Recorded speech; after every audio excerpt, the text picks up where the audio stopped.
আল্লাহ পাক তো এমন করে বলেছেন যে কেউ হাত তুলেছে আল্লাহর কাছে আর আল্লাহ পাক সেটাকে খালি ফিরিয়ে দিবেন, এটাতে আল্লাহ লজ্জা বোধ হয়। কথা বুঝতে পারছেন? আমাদের যাদের অনেক সম্পদ আছে বা সামর্থ্য আছে এবং মন আছে বড়, তাদের কাছে যখন কেউ সাহায্য চায় আপনার খালি ফিরাইতে লজ্জা লাগে না? আপনার মনে হয় না যে চাইলো এত করে কিভাবে না করে ফিরাই? আছে না এমন মানুষ? আছে না? আসলে দান সৎকা করার জন্য সম্পদ লাগে না, দান সৎকা করার জন্য মন লাগে। কি লাগে? মন লাগে। দেখবেন অনেক কোটিয়াল আছে মানুষ দান সৎকা করতে পারে না, জাকাতই তো দেয় না, দান সৎকা করবে কি?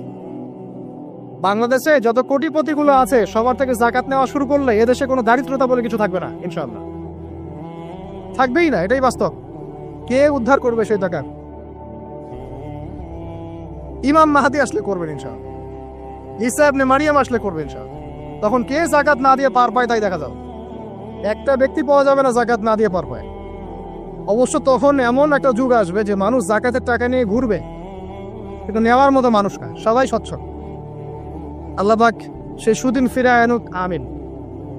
এটা বলছিলাম যে সৎকা করার জন্য মন লাগে, আপনার টাকা লাগে না। এখন আসেন,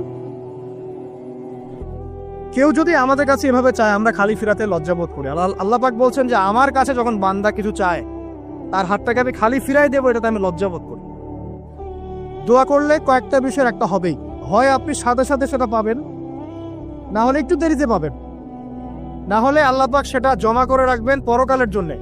পরকালে যখন আপনি দাঁড়াবেন আল্লাহর সামনে, আল্লাহ বলবেন দুনিয়াতে তুমি এই এই বিষয়গুলো চেয়েছিলে, আমি দুনিয়াতে দেই নাই,